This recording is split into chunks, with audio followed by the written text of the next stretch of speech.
They told me I didn't belong in my own son's house. His wife laughed in my face, until the butler handed me the keys. My name is Sylvia Grant. I'm 72 years old, and this is the story of how I walked into my son's mansion uninvited, only to discover the truth they never wanted me to know.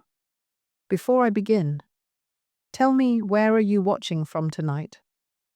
The iron gates groaned open with a mechanical hum, tall and imposing, as if they guarded not just a mansion, but an entirely different world. I stepped out of the taxi, clutching the strap of my modest handbag. The gravel crunched beneath my shoes, and for a moment I felt the absurdity of my presence here uninvited, unexpected, and most certainly unwelcome. But I didn't flinch. I had walked into harder places in my life.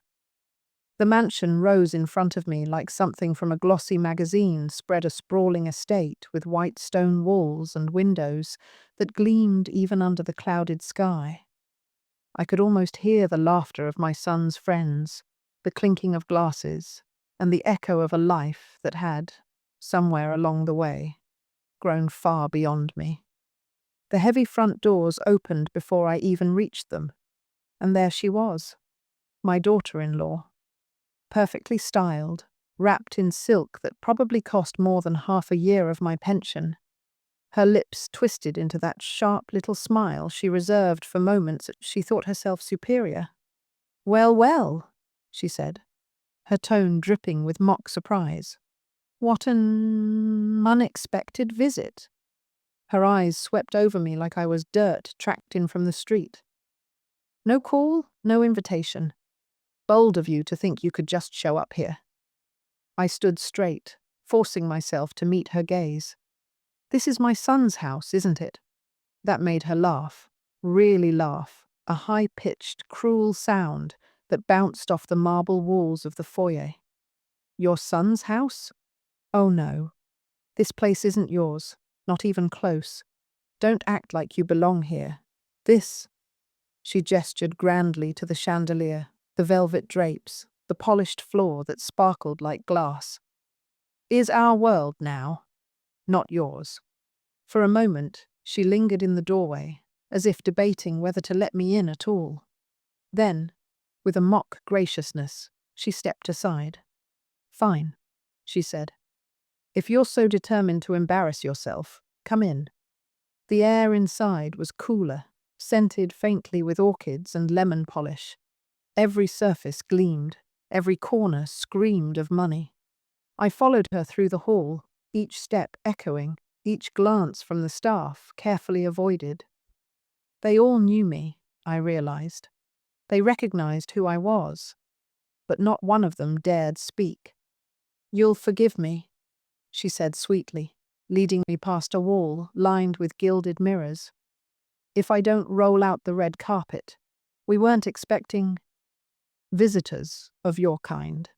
Her words stung more than I cared to admit, but I swallowed the anger, let it sit heavy in my chest, and said nothing. As we entered the living room, I saw him, my son, my boy, though there was nothing boyish about him anymore. He was standing near the grand fireplace, wearing a tailored suit, as if he'd just stepped off a business magazine cover. When he saw me, his expression didn't soften. No smile, no warmth, only a flicker of annoyance before his jaw tightened. "Mother," he said curtly, "you're here." I waited, hoping for something more. Anything. But he just stood there, hands in his pockets, as if my presence was nothing more than an inconvenience. His wife sank into the sofa with practiced grace, crossing her legs. "She thought she'd just walk right in," she said to him, a smirk tugging at her lips. "No notice, no invitation. As if she has any right." I looked at him, not her. "I came to see you." He didn't answer immediately. Instead, he picked up a glass of wine from the side table, swirling it casually, as though debating how much patience I deserved. Finally, he said, "This isn't the way, Mother. You can't just show up here whenever you please. This isn't—" He paused deliberately, then finished. This isn't your place." The words hit harder than I expected. Not your place. His wife laughed again, tilting her head like a queen humoring a fool. Exactly. This house isn't yours. It never was. You should remember that before you get too comfortable. The staff hovered in the background, a maid near the doorway, a butler at the far corner. I noticed how their eyes flicked between us, uneasy, as if they were watching a storm they'd long anticipated but never dared to acknowledge. I stayed quiet, letting the weight of their mockery sink into the room. My silence unsettled them more than any outburst could have. Finally, I said, "I see." Just that. And I sat down in the nearest chair, upright, composed. If they wanted a scene, they wouldn't get it. Not yet. The butler's gaze lingered on me a moment longer, unreadable. He adjusted his gloves, straightened his stance, and for the first time since I'd walked in, I felt a shift. A small one, but enough to know something was coming. And it wasn't what they expected. The butler disappeared silently as my daughter-in-law leaned forward, that same sly smile carved into her face. "Since you've made the trip, I suppose we can offer you lunch, though—" She let her eyes flick over my outfit, a plain blouse and cardigan I'd worn countless times. "I do hope you don't mind something refined." Her words carried a barb, but I didn't flinch. "Lunch will be fine," I said simply. "Splendid." She rose gracefully and gestured toward the adjoining dining room, the heels of her designer shoes tapping against the marble floor with irritating precision. "This way." I followed her through a set of arched doors, my son walking behind us. The dining room was as ostentatious as the rest of the house, a long, polished mahogany table that could have seated 20, chandeliers dripping crystal, and windows that overlooked a manicured garden where roses bloomed unnaturally perfect. Seated at the table already were 3 of their friends, young, sharp, and dressed in outfits that screamed wealth. Laughter spilled from them until they saw me, and then it softened into curious smirks. "Oh," one woman said lightly, her diamond bracelet catching the light as she lifted her wineglass. "I didn't realize we'd have extra company." "She just turned up," my daughter-in-law replied sweetly, sliding into her chair at the head of the table, completely unannounced. Their smiles stretched wider, amusement flickering between them. I sat at the far end of the table, the place where one might seat an afterthought. The butler reappeared to pour wine, but I lifted a hand. "Just water, thank you." The guests exchanged looks. One man chuckled, muttering something about simple tastes. My son took his seat beside his wife, not at the head of the table, but close enough to remind me of his loyalties. He didn't even glance at me as he adjusted his cufflinks, his face impassive. The first course arrived a delicate arrangement of greens, drizzled with some dressing I couldn't identify. The wife leaned back, her voice pitched to carry. "This is a recipe I brought back from Florence. Of course, you wouldn't have had the chance to travel like that." She tilted her head at me, all mock innocence. The table erupted in laughter. I lifted my fork calmly and took a bite. "No," I said, my tone even. "I've never been to Florence." "Such a shame," one of the women sighed dramatically. "The art, the culture, it changes a person, doesn't it, Claire?" "Oh, absolutely," my daughter-in-law agreed, turning to them as though I wasn't there at all. "But then again, not everyone is cut out for that world." Her eyes lingered on me with deliberate cruelty. The humiliation was precise, sharpened by wealth and arrogance. They wanted me small, diminished in the shadow of their success. My son finally spoke, his voice low but firm. "You should have called, Mother. This isn't the way to come into someone's home." Someone's home. The words were chosen carefully, but I caught the weight of them. Not our home, not my home. Someone's. His wife's. His anyone's but mine. I set down my fork and looked directly at him. I thought I'd see my son. He didn't flinch, but he didn't soften either. You have.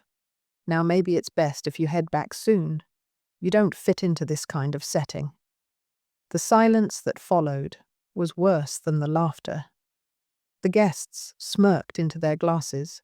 The wife grinned with satisfaction, and I could feel the sting of their collective dismissal like a knife pressed against skin. But I stayed seated. My composure unnerved them. I could see it in the way the wife shifted slightly, her smirk faltering just a fraction. The butler re-entered with the second-course lamb with a garnish arranged like a painting. He placed it carefully in front of me, his eyes flicking up for the briefest moment to meet mine. And there, in that moment, was something the others didn't notice. Respect. The wife waved a dismissive hand. She doesn't need the lamb. Bring her something simpler. Bread, perhaps? The butler froze. His jaw tightened almost imperceptibly before he bowed and moved away. The insult hung in the air like smoke. The table erupted in muffled laughter again, and my son's lips pressed into a thin line. He didn't stop her. He didn't defend me. I reached for the lamb dish anyway, pulled it closer, and took a slow bite. When I looked up, I met my daughter-in-law's eyes and smiled faintly, not kindly, but knowingly. The room quieted just a little, unsettled by my refusal to break. Somewhere deep inside, I knew, their arrogance was about to crumble. Not today, not this second, but soon. And when it did, I wouldn't need to raise my voice. The butler's gaze lingered again as he returned with the bread she'd ordered for me, placing it carefully on the table but not removing the lamb. His subtle defiance didn't go unnoticed. I leaned back in my chair, calm, silent, waiting. Because storms don't announce themselves, they just arrive. The laughter around the table swelled and then settled into a smug kind of quiet, the kind that only appears when cruelty has landed its mark. My daughter-in-law leaned back in her chair, swirling her wine as though she were the queen of the house, her crown invisible, but heavy with arrogance. "So," she said casually, turning her attention back to me, "tell us, how do you spend your days now? I imagine it must be quiet." The word dripped with condescension. She didn't want an answer. She wanted the guests to giggle again. But I didn't give her the satisfaction. "I manage just fine," I said calmly, cutting into the lamb with steady hands. That small resistance, my refusal to shrink, drew a sharp look from my son. He set his glass down and leaned forward, his voice low but cutting. "Mother, let's not pretend. You don't belong here. This isn't the life you know. It's not the life you built." The guests fell silent, all eyes darting between us. Even his wife's smug expression faltered for a second before hardening again. I met his gaze. "You think I don't belong in my own son's house?" His jaw tightened. "Yes, that's exactly what I think." The words were deliberate, a knife twisted slowly. The wife smiled approvingly, sliding her manicured hand over his arm. "Darling, you're right. We built this life. Every inch of this house, every luxury we have, we earned it." She looked at me, her eyes gleaming with triumph. "No one else has a claim here." I noticed the slip in her tone. "We built this. Her, him, together." Yet only moments ago she'd boasted of Florence, of family money, of inherited contacts. Their story didn't quite match the pride in her words. Still, I stayed quiet, watching them. My silence unnerved her more than if I had shouted. One of the guests cleared his throat awkwardly. "Well, I think family always has a place, don't they? No matter what." But my son shut that down immediately. "Not when family doesn't know their boundaries." His eyes bored into me. "You can't just walk in here uninvited like you own the place, because you don't. This house isn't yours. This life isn't yours. Stop imagining you're part of it." The finality in his tone hit me like ice water. His wife laughed softly, triumphantly. "There it is," said plainly. You'll never have a claim here. Not on this house, not on him, not on anything. For the first time since I'd stepped into that mansion, I felt the sharp sting of betrayal sink past my armor. It wasn't her words, her cruelty had always been predictable. It was his, my son. The boy I had raised, now looking at me as though I were a stranger clawing at his life. I took a slow breath, willing my hands to stay steady on the table. If they thought they had broken me, they were mistaken. Not mine, I repeated softly. Not yours, he confirmed, leaning back in his chair as if sealing the judgment. The wife's smirk widened. She reached for her glass, lifted it high, and with a cruel flourish said, "To our home. May it always be free of unnecessary attachments." Her friends clinked glasses with her, though unease rippled beneath their laughter. The cruelty was sharper now, uglier. It wasn't just mockery anymore. It was exile. And yet, as I looked around, I noticed something. The butler, standing discreetly near the door, hadn't moved. His eyes weren't on the glasses, or the laughter, or even on the son and his smug wife. His gaze was fixed on me, and nothing else. That was the moment I knew this wasn't over, not even close. I placed my napkin neatly on the table, lifted my chin, and spoke just loud enough for the entire table to hear. "It's an interesting thing," I said, "to claim something as yours when it never truly belonged to you." The words landed like stones dropped in still water. No one laughed this time. My son stiffened. His wife's smile faltered, and the guests exchanged uneasy glances. The butler's gloved hands shifted against his side, and in that tiny motion I sensed what was coming. Something they could not see, but something they would never forget. The silence after my words stretched too long. The clink of silverware stopped, the laughter died, and for the first time since I arrived, the room felt heavy. My son sat rigid, his jaw tight, while his wife's eyes narrowed to cold slits. Then she laughed brittle and forced. "Don't try to sound wise," she sneered. "You've lived your small life in your small world. You'll never understand this one." I didn't reply. I didn't need to. Because at that very moment, the butler stepped forward. His presence was commanding, though he moved with quiet dignity. He had served in this house for years, longer than my son and his wife had even been together. His loyalty had always seemed to belong to them. But now, the look in his eyes told a different story. "Madam," he said, his voice calm and respectful, addressing me directly in front of everyone, "I believe this belongs to you." From his pocket, he drew a ring of keys, heavy, shining, unmistakable, and held them out to me. The air snapped like a whip. "What are you doing?" my daughter-in-law demanded, her voice sharp, her hand slamming against the table. "Those are for this house, for us." The butler didn't look at her. His gaze stayed on me. "No, ma'am, they are not."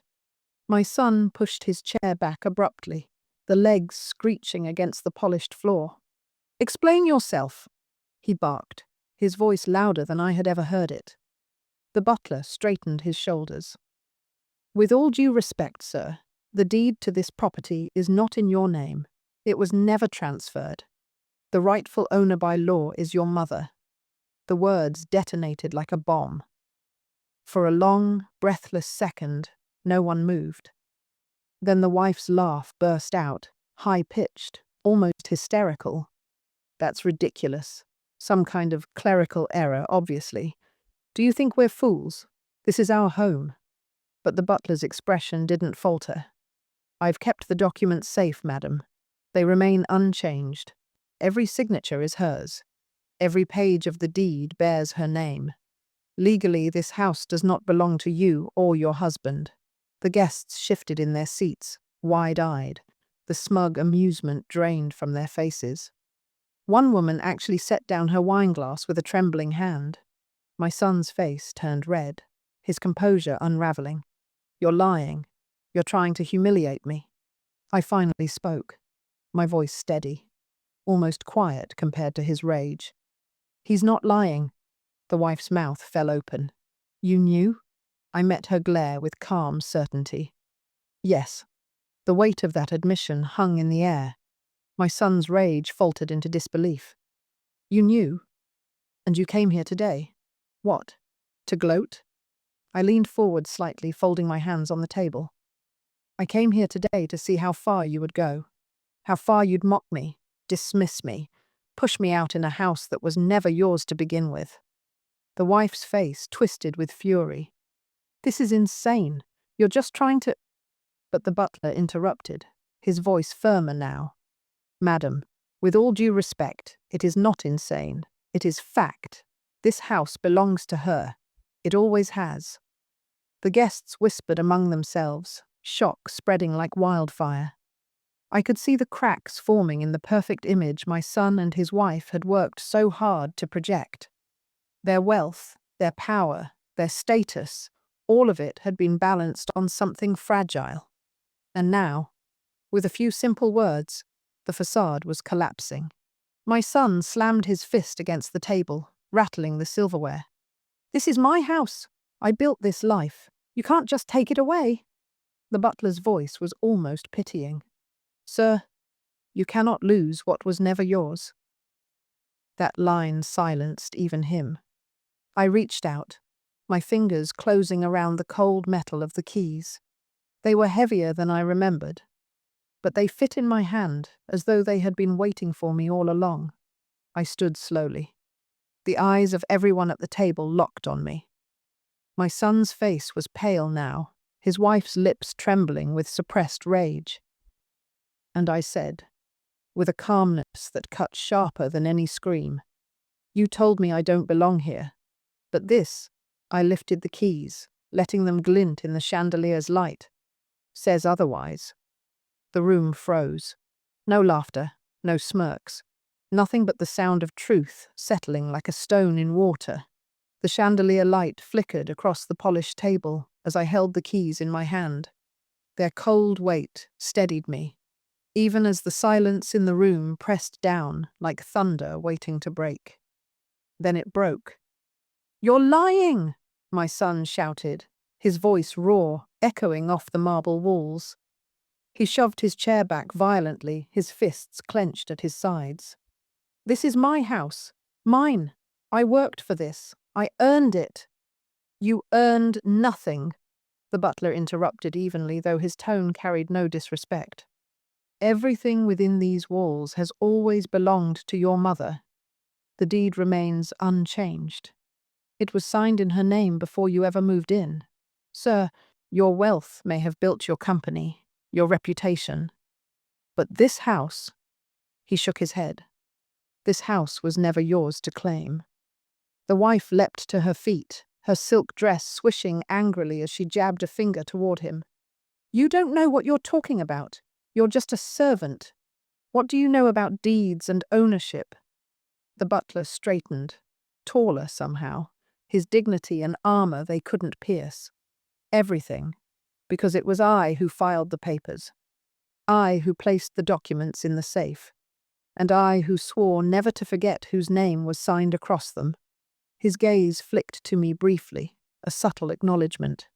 Her name, always hers. The guests stared wide-eyed, as though the floor had shifted under their feet. The air reeked of disbelief, the kind that stripped arrogance down to bone. My son's face turned crimson, his voice cracking with fury. You're betraying me. You're siding with her. After all I've done for you. The butler's reply was simple, unflinching. I serve the rightful owner of this estate. That has always been my duty. His wife's voice rose in a shrill pitch. This is absurd. Everyone knows this is our home. We've hosted events here, dinners, charity galas. People look at us as though we built all this. Do you think anyone will believe her over us? I let her words hang there before I spoke. People don't need to believe me, I said softly, firmly. They'll believe the deed. Paper doesn't lie. One of the guests cleared her throat nervously, her jeweled bracelet clinking as she shifted. She's right. If her name is on the deed. She trailed off, her eyes darting toward the butler. The wife slammed her hand against the table. No, no, I won't accept this. This is our life, not hers, not any more. Her voice cracked at the edges, and for the first time, I saw fear in her eyes. Not mockery, not arrogance, but the dawning realization that everything she had flaunted was paper thin. My son tried again, his voice lowering into a plea, though rage still coiled beneath it. Mother, listen to me. You don't understand what you're doing. This house, it represents everything I've built, everything I've achieved. Without it, his words faltered, the mask slipping as desperation showed. I cut him off, my voice calm but merciless. Without it, you still have your company, your money, your wife, but you wanted more. You wanted me erased from this place entirely. You mocked me in these halls, humiliated me at your table, told me I had no place here. I held up the keys, letting them glint. And yet, here I stand. His wife's face twisted, contorted with panic and fury. We'll fight this, she hissed.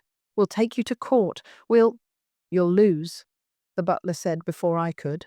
His voice was quiet, but it cut sharper than a blade. You'll lose because the law is on her side. I've already prepared the documents. If necessary, they can be filed tomorrow morning. Every proof, every signature, every record. You cannot fight what is already hers. The wife fell back into her chair, her breath shallow, her nails clawing at the tablecloth. My son stood frozen, his shoulders heaving, his pride cracking like glass under weight it couldn't bear. The guests sat in horrified silence. Not one of them dared raise a glass now. Not one dared laugh. Their perfect evening had turned into a spectacle, a public unraveling of everything my son and his wife had pretended to be. I lowered the keys slowly, slipping them into my handbag. The click of the clasp echoed louder than their protests. This house, I said evenly, was never yours. You played at power inside borrowed walls, and today, your play is over. The butler stepped aside, bowing slightly as if sealing the truth. My son stared at me, pale and trembling, but said nothing. His silence was louder than any scream. And for the first time since I had arrived, the mansion felt quiet. Truly quiet. Not with smug laughter or cruel whispers, but with the weight of truth pressing down on everyone in that room. The silence stretched until it became unbearable. The chandelier above flickered faintly, its light catching on the polished silver, the crystal glasses, and the frozen faces of people who didn't know where to look. I didn't wait for permission.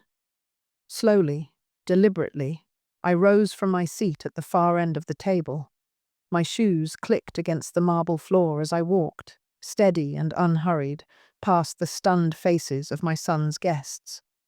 I circled the table until I reached the head, the place my daughter-in-law had claimed so naturally when she first invited me in. Without a word, I pulled the chair back and sat down. The room shifted. It wasn't the house that changed. It was the air, the weight of the moment. For the first time that afternoon, I belonged exactly where I was sitting, and everyone knew it. My daughter-in-law shot up, her face flaming red. "Get out of that chair," she hissed, her voice cracking under the strain. "That's my seat." I placed my hands gently on the polished wood, calm as stone. "No," I said. "It isn't."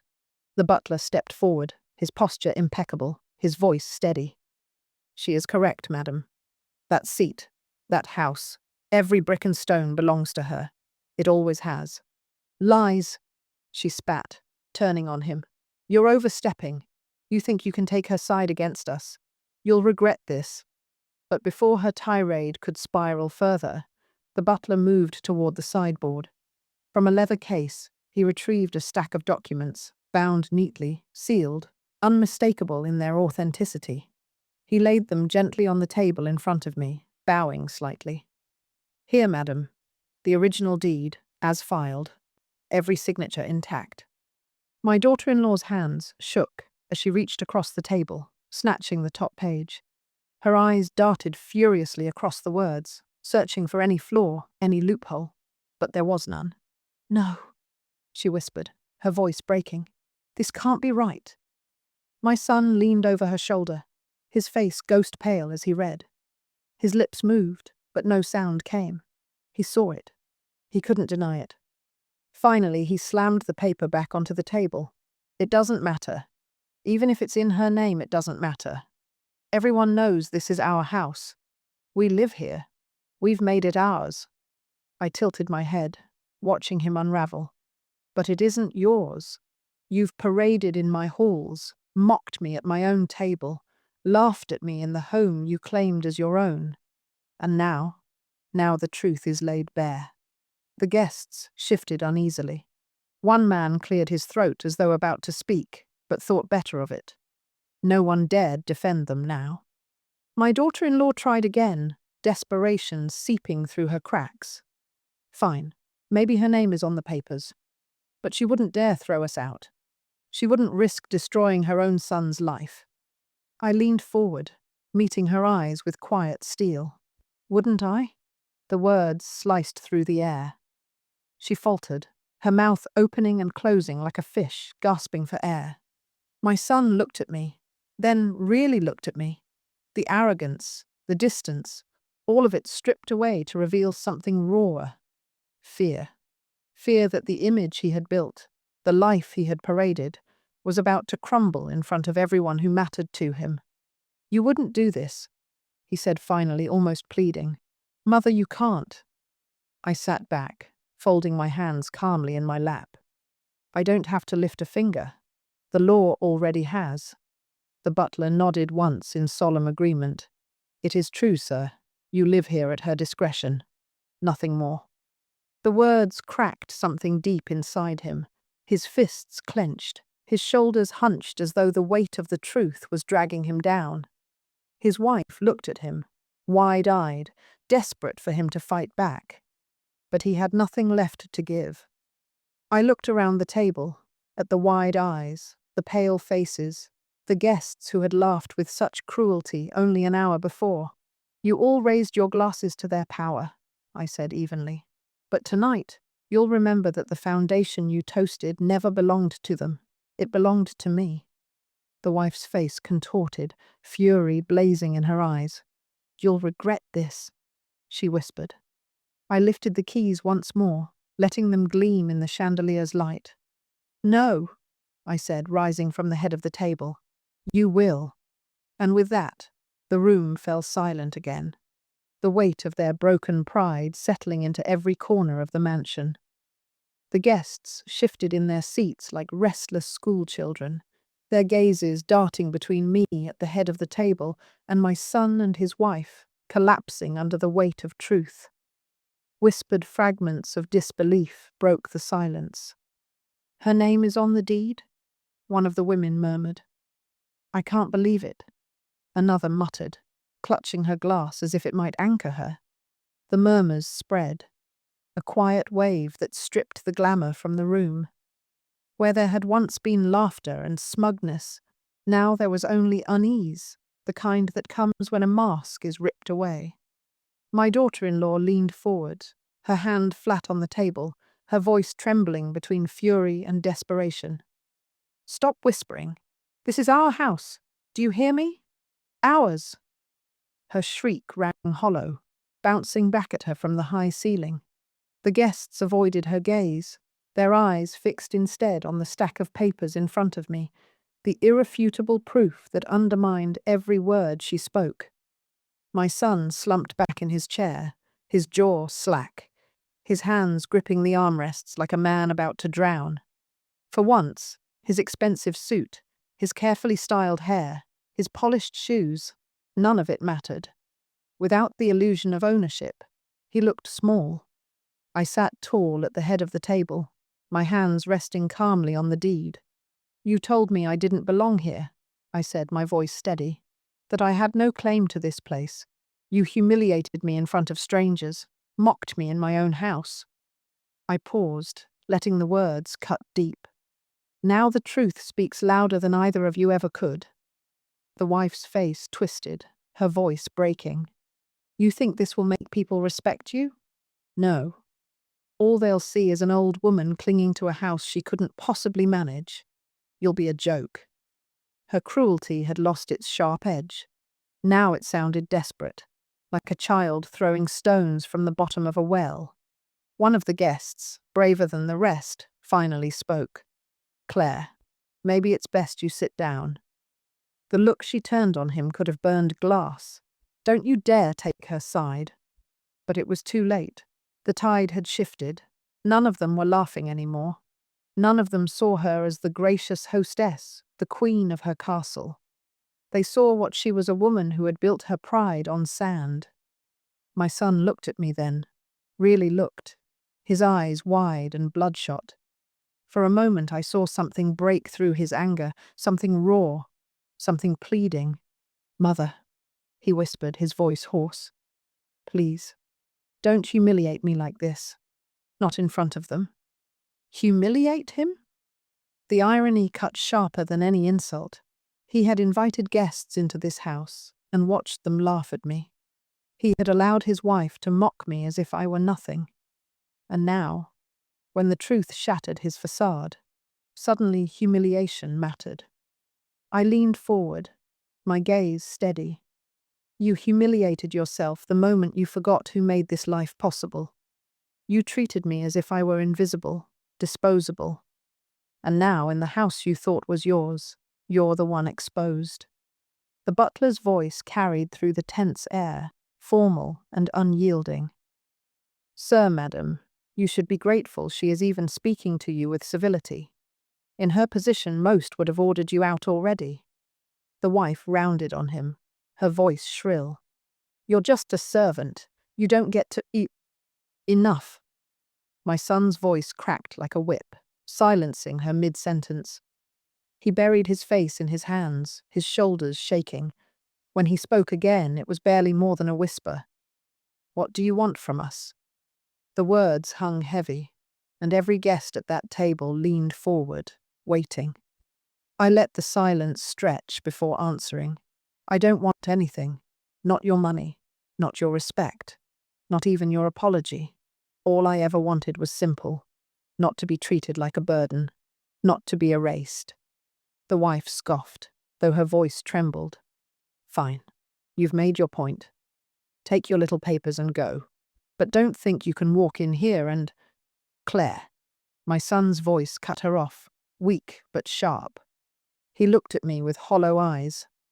What are you going to do? I slid the papers back into their folder, resting my hand on top. That depends entirely on you. The room pulsed with tension, every pair of eyes watching, every breath held. The empire they had built in whispers and lies was collapsing around them, and I hadn't even raised my voice. The tension snapped like glass under pressure. My son's eyes searched mine, pleading for mercy, but I had none to give. The humiliation, the mockery, the audacity of his wife to sneer in my face, all of it had led to this moment. I stood slowly, keys still in my hand, and let the silence drag. You asked what I'm going to do, I said. My voice was low, steady, sharper than any scream. Here's your answer. I walked the length of the table, each step echoing across the marble. When I reached the door, I turned back. You may stay in this house, for now, but understand something clearly. You stay because I allow it. Not because you own it, not because you deserve it, and certainly not because you've earned it. Every stone you stand on is mine, and if you dare forget that again… I lifted the keys slightly. You'll find yourselves outside these gates before sunrise. The guests whispered again, scandal thick in their voices. This was no longer a polite lunch, it was a reckoning. The wife shot to her feet, her face blazing. You wouldn't dare, she shrieked. I met her fury with ice. I already have. My son collapsed back into his chair, his strength gone, his head bowed, his voice cracked. "Mother, please, don't do this to us."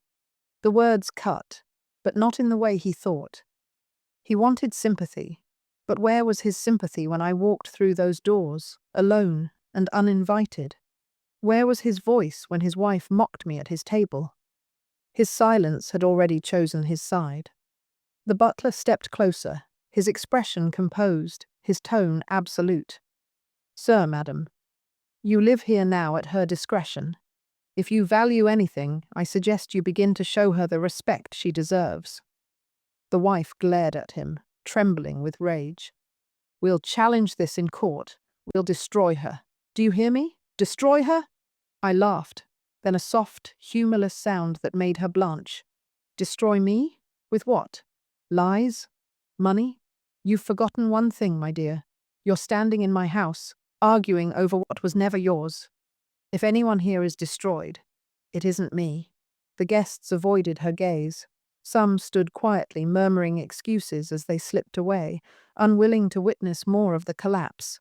Their empire of pride was crumbling in real time. I stepped forward one last time, lowering my voice so the weight of every word struck home. This isn't just about walls and deeds. This is about respect, about family, about the way you spit on the very foundation you stand on. Remember this: you have nothing without me. Nothing. The wife sank back into her chair, defeated but still seething. My son looked at me with eyes I barely recognized, hollow, broken, stripped of arrogance. I turned and walked toward the door. The butler moved swiftly to open it for me, his head bowed with quiet reverence. As I stepped out, I didn't look back, because I knew the walls behind me were no longer their fortress. They were their prison. The next morning, I returned. Not quietly, not timidly, but with purpose. The gates opened for me without hesitation, the staff greeting me with deference they had long suppressed. The butler walked at my side, his presence like a shield. Inside, the house was chaos. My daughter-in-law stormed through the halls, her hair undone, her voice shrill as she barked orders that no one followed. My son trailed behind her, drained, broken, begging her to calm down. They froze when they saw me. "You," she spat. "You can't just waltz in here like you own the place." "I don't waltz," I cut her off, setting my bag down on the table with deliberate care. "And I don't just do anything. I own the place because it's mine. Today you'll finally understand that." The butler handed me a folder. Fresh documents, stamped, sealed. I laid them flat on the table, my hand pressing them down like a judge delivering a sentence. "This house is no longer yours to enjoy," I said. "As of this morning, the transfer has been filed. The movers will arrive shortly. You'll leave with what you brought, nothing more." My son's face crumpled. "Mother, please, don't do this. Don't take our home." I stared at him, unblinking. "You took my dignity the moment you laughed at me here. You let her mock me, treat me like dirt in front of strangers. You told me I had no place in this house, and now you beg me not to take it. No, I won't take what's mine. I'll give it to someone who deserves it." The wife's voice cracked with horror. "What are you saying?" The butler answered for me. "She has donated the estate to a foundation for elderly women abandoned by their families. As of this morning, neither of you have any legal right to remain." The words hit like gunfire. My son staggered back into a chair, his wife's face drained of color. "You can't do this," she screamed. "You'll ruin us." I lifted the keys from my bag and placed them calmly on the documents. "I already have." Outside, the sound of trucks echoed up the drive. Movers in uniforms strode toward the house, their presence undeniable. My son buried his face in his hands. His wife collapsed into silence, trembling. For the first time, neither of them had words to hurl, no arrogance to cloak themselves in. I turned to leave, my steps unhurried, my posture tall. The butler followed me to the door. bowing slightly as I stepped out into the sunlight. On the driveway, I paused and looked back one final time. My son and his wife stood in the doorway, stripped of everything they thought was theirs, their empire of pride reduced to rubble. I didn't gloat. I didn't sneer. I simply watched, calm, resolute, unbroken. Then I walked down the steps and into the waiting car, leaving them behind. Because justice doesn't always come with shouting or vengeance.